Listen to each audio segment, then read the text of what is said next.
Hello, dear viewers. It is again time for the news here on Rwanda Television. It is my pleasure to have you with us. My name is Serge Hori. We'll begin with the headlines. Rwanda and the world have continued to prepare for the 30th commemoration of the genocide against the Tutsi, with different dignitaries arriving in the country for the event.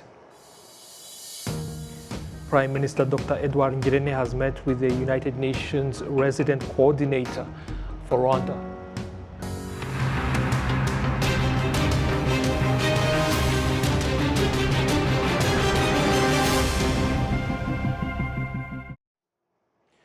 Now the details. Thank you again for taking the time to join us. On Friday afternoon at Village Urugwiro, President Paul Kagame received Audrey Azoulay, UNESCO Director General, who is in Rwanda to unveil World Heritage List plaques at 4 genocide memorial sites, these being Nyamata, Murambi, Gisozi, and Bisesero.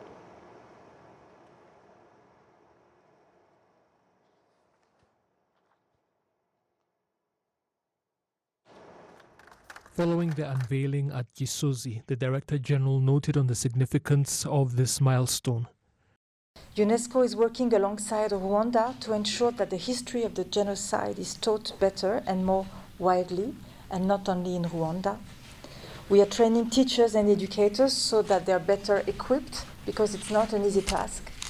And this is why we've been working with specialist experts around the world to produce teachers' guides, materials for the education community, also to work with community leaders to engage with young people also outside of classrooms. For instance, last year, officials from your ministry, from also the Aegis Trust and the NGO Never Again Rwanda, took part in one of our main programs that we have with the Holocaust Memorial Museum in Washington to discuss about teaching about the genocides and violent past in general, and they did so with representatives from 10 other countries. Top officials in Rwanda's Ministry of National Unity and Civic Engagement have commended the milestone of the 4 genocide memorials becoming part of UNESCO's World Heritage List, noting that the achievement will help fight genocidal ideologies. The 4 were added on the list on the 20th of September last year.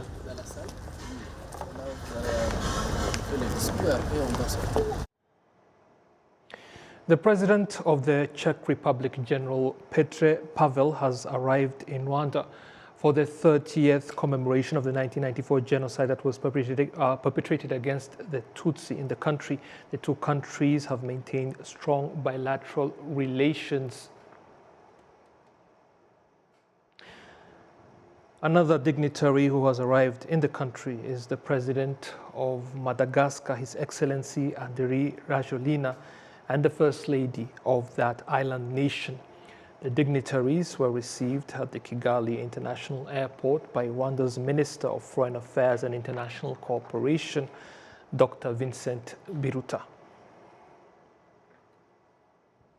Now, during the International Conference on Genocide held here in Kigali, the Minister of National Unity and Civic Engagement, Dr. Jean Damascene Bizimana, urged the international community to stop and denounce individuals who perpetrated the genocide against the Tutsi in Rwanda and continue the activities with the assistance of the government of the Democratic Republic of Congo. We have the details with Olive Nete. During the conference, attended by Her Excellency the First Lady Jeannette Kagame, the Minister of Rwandan Unity and Civic Engagement, Dr. Jean Damascene Bizimana, emphasized that the 30th commemoration of the genocide against the Tutsi should serve as an opportunity to denounce those who persist in genocidal plans, include armed groups like the FDLR, who continue to perpetrate killings in the eastern part of the Democratic Republic of Congo. This conference should be a moment for all of us to keep our eyes open, calmly analyze the past, draw lessons from it that are necessary to remind the world that never again is not yet respected. The provision of the agreement on the genocide are not translated into practice for save human lives threatened by genocide. On the borders of Rwanda, in the Democratic Republic of Congo, the same killers from 1994 and their recruits are hosted and supported by the Congolese government and continue their crimes. Raise your voice. There cannot be a true memory if the crimes that shed blood 30 years ago continue today. It was highlighted that one of the challenges Rwanda faced was ensuring justice for the survivors. Domitille Mukanaganzwa, the former executive secretary of the Gacaca courts, noted that trying genocide cases was a complex and demanding task. Le premier grand défi qu'on a rencontré, c'était la présence parmi les inyangamugayo. The first major challenge we encountered was the presence of individuals who had committed genocide among the people of integrity, who were assisting us through the Gacaca courts. Out of 160,000 individuals of integrity, there were 46,000 perpetrators of genocide. This posed a significant dilemma, necessitating elections to replace them. Another challenge was the persistence of genocide ideology during the Gacaca trials. Some individuals sought to intimidate people of integrity, resulting in the murder of survivors and witnesses and some of the people of integrity. The year 2007 was particularly devastating, with numerous such incidents occurring. Additionally, many materials utilized during the Gacaca proceedings were destroyed, necessitating their reconstruction. Furthermore, there was a lack of understanding from the international community regarding our efforts. Many individuals from various countries discouraged us, suggesting that our approach was not feasible. Some even advocated for a general amnesty for the perpetrators, deeming our efforts impossible. Qui disait que ça n'allait pas marcher, qui disait qu'il vaut mieux procéder à l'amnistie générale des auteurs des crimes parce que ça ne pouvait pas marcher. Some of the founders of the Avega organization, which brings together widows who survived the genocide against the Tutsi, authored a book titled Entendez-nous, translated Hear Us, with the assistance of a French author, Daniel Lescornet. Esther Mujawayo, one of the co-authors, highlights that the book sheds light on the ongoing struggle of genocide survivors to rebuild their lives. We want to convey a message to those who are feeling desperate. We recognize that we are not the only ones experiencing despair, as there are countless individuals facing various challenges. However, if we were able to rebuild ourselves after enduring such a tragedy, if we were able to find renewal and continue living, then it's possible for others to do the same. Our message is one of hope, urging people not to succumb to depression, but to seek help, just as we did. The Minister of National Unity and Civic Engagement, Dr. Jean-Damascene also noted that the genocide against the Tutsi in Rwanda in 1994 was exacerbated by a culture of impunity prevalent during the First and Second Republics. La culture de l'impunité a joué un rôle majeur dans la participation massive de la population à l'exécution du crime. The culture of impunity has played a major role in the massive participation of the Hutu population in the execution of the crime. Active engagement in the killings constituted a source of pride, and people who opposed the ideology of extermination were considered traitors to the Hutu cause. The May 20th, 1963, Rwanda promulgated a scandalous law which established impunity for the murders of the Tutsi. This law, accompanied by the hate speech from politicians, had made understand to ordinary peasants that killing a Tutsi was a meritorious, not a reprehensible crime. Aux paysans ordinaires que tuer un Tutsi était méritoire, pas un crime répréhensible. The International Conference on Genocide convened 300 participants from around the world, primarily comprising researchers, authors, lawyers, and various experts in politics and history at the international level. Olive Nete, RTV News. Thank you, Olive, for that report. Now, Rwanda's High Commission to Uganda on Friday held a press briefing in Kampala, in which His Excellency Joseph Rutabana highlighted activities slated to take place in Uganda to mark the 30th commemoration of the genocide against the Tutsi here in Rwanda. This year, as I mentioned, this year 2024 marks 30 years since the genocide against the Tutsi in Rwanda was committed. So from Sunday, the 7th, Rwanda as a nation will enter into the period of commemoration and also remembrance and mourning for the victims. So on Sunday in Rwanda, there'll be the big commemoration of 30 years with many guests, many heads of state who will be attending, but also in our foreign missions, we'll be having the same commemoration. So here in Uganda, we have organized and planned many activities to commemorate the 30 years of the genocide. As you have seen today, we had a press conference. That was the beginning of our activities. And we are also planning some other activities.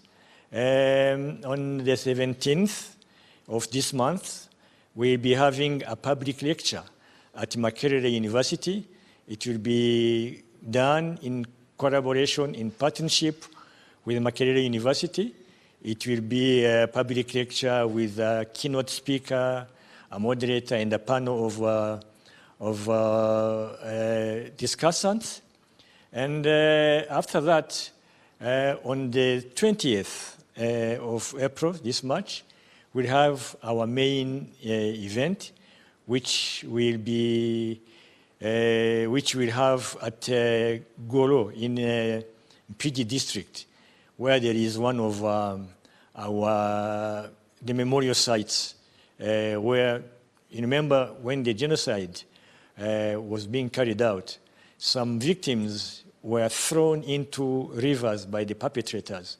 And some of those rivers, tributaries of Lake Victoria, so many bodies were flown into Lake Victoria, and Golo is one of the memorial sites. So we'll be there as our main event there. We are planning to have many guests there, about 700 or more, including the government and diplomatic corps and Rwandans, students and friends of Rwanda. Now, on Thursday, more than 500 people gathered at the Kenyatta International Convention Center in Nairobi for the conference on the 30th commemoration of the genocide against the Tutsi. The participants included members of the Rwandan community in Kenya, members of the diplomatic corps, university students, and friends of Rwanda.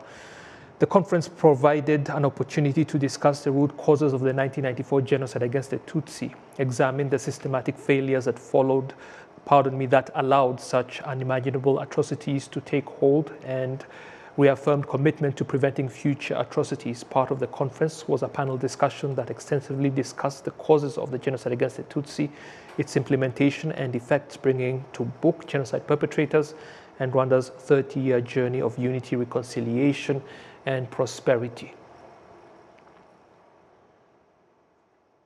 Today, we gather to discuss one of the most disturbing chapters in the human history, the genocide against the Tutsi, which took place in Rwanda in 1994, remains a painful and haunting reminder of the depth to which humanity can sink.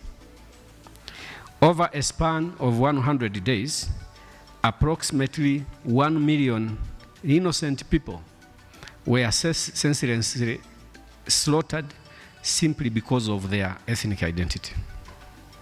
It is crucial that we remember this genocide, not only to honor the memories of the victims, but also to ensure that such atrocities are never repeated.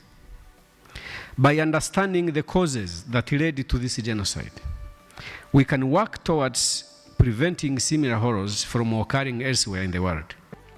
So today, we remember the events of 30 years ago to remind us that we must be eternally vigilant, to remind us that conventions, that declarations, that treaties in and of themselves do not change man, because in 1994, when the pogrom was taking place against the Tutsi in Rwanda, the Genocide Convention was alive and well. The world had met in 1948 and said that we needed a convention to ensure that there was no genocide. But even in the presence of that convention, we still visited pain against fellow man. So when we gather here today, we are reminding ourselves that we as human beings must never forget that eternal vigilance is critical, that we may preserve dignity amongst men.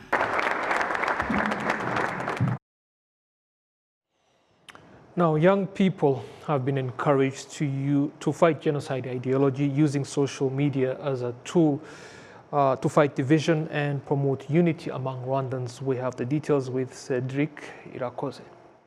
According to the statistics, the ideology of genocide against the Tutsi decreased from 25.8% in 2015 up to 8.6% in 2021. Despite the fact that statistics show that there has been a lot of work to stop this genocide ideology, there is still a lot of work to be done to eradicate it, especially on social media platforms such as X, Facebook, and others.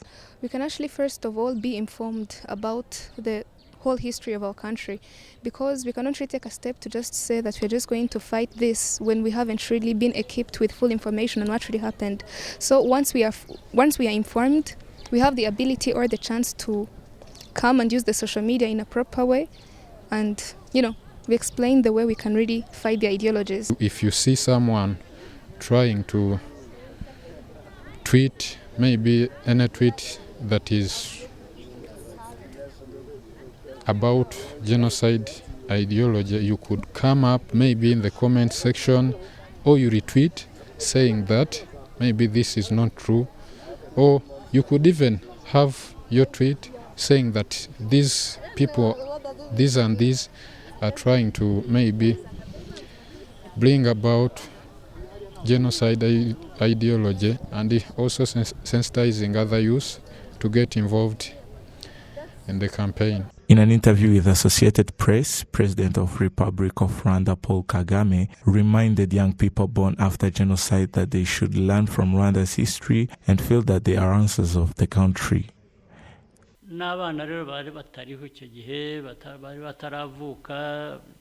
Young people that were born after 1994, but all cannot be applied without understanding the identity of who they want to be. So our youth should try to be solutions of country instead of being problems. They must keep that in mind.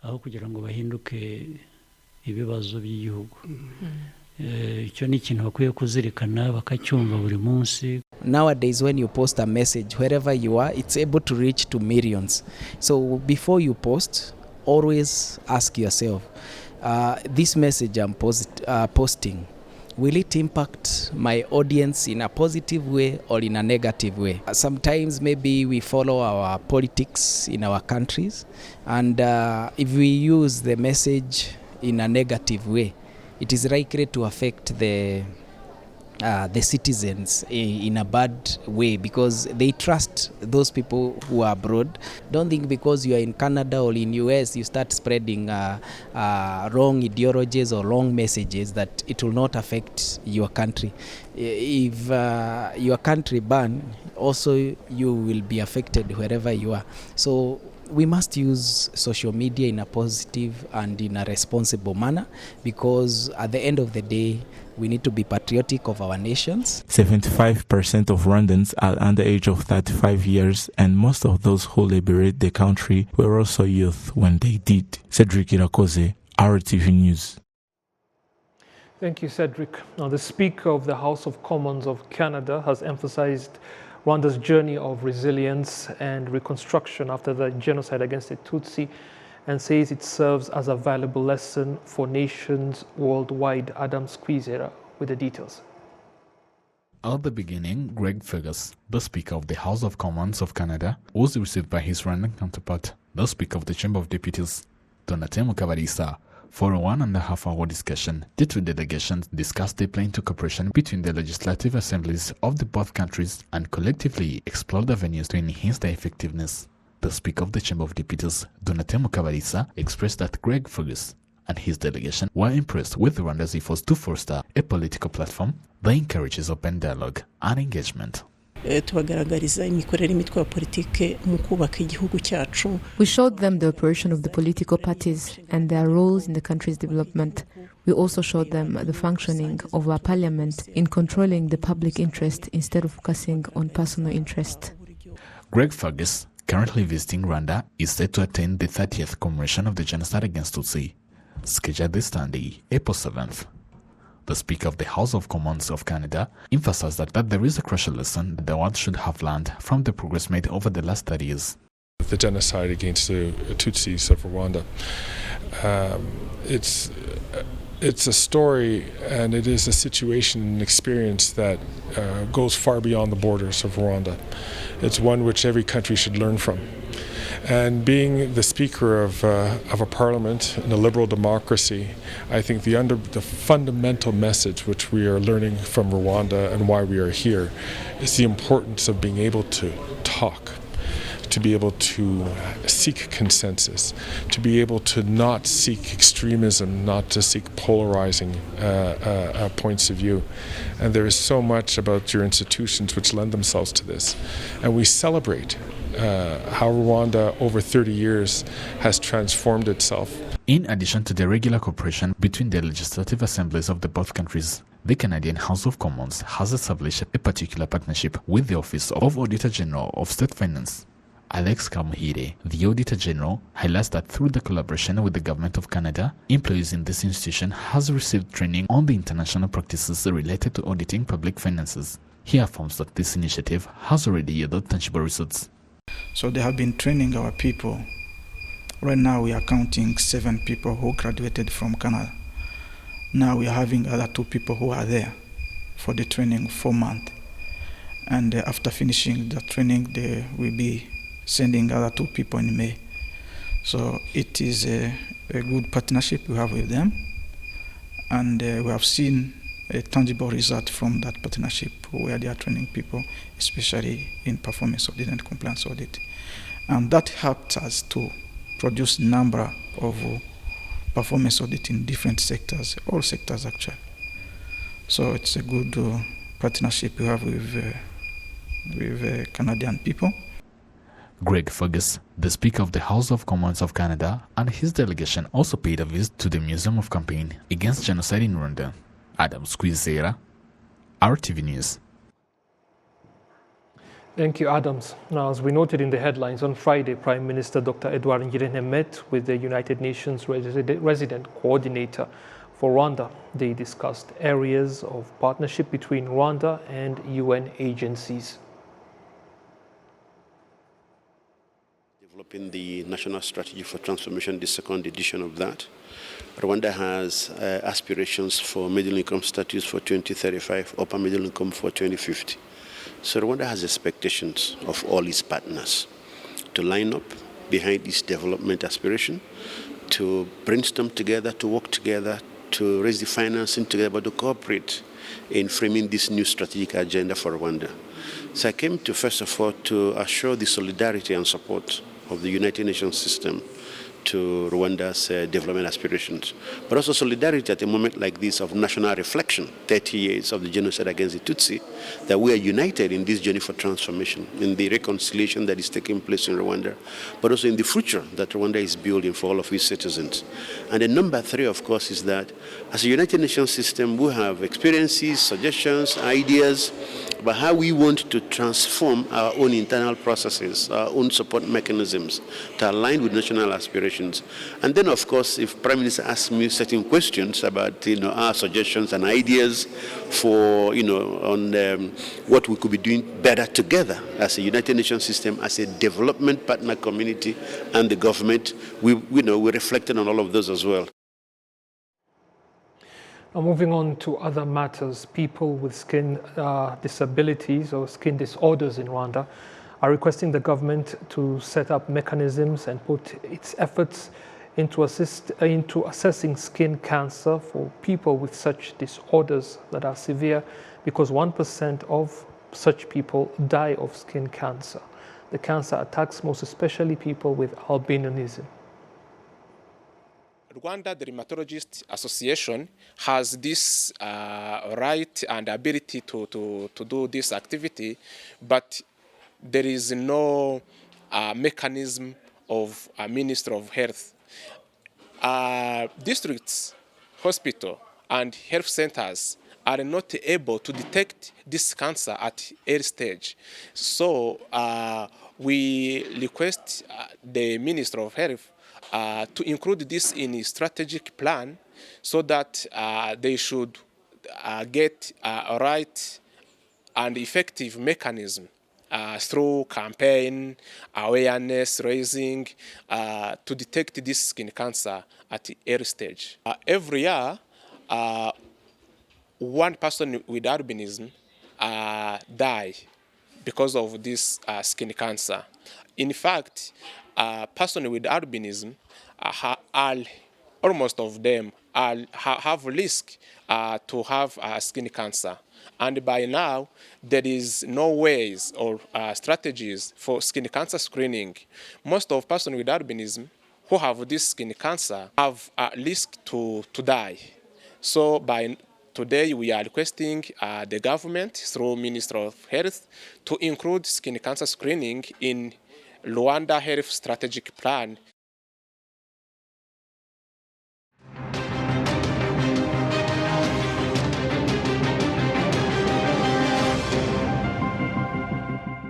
That is all we have for this edition of the news. Thank you again for taking the time to join us. Stay with Rwanda Television, and I'll be seeing you soon again. Goodbye.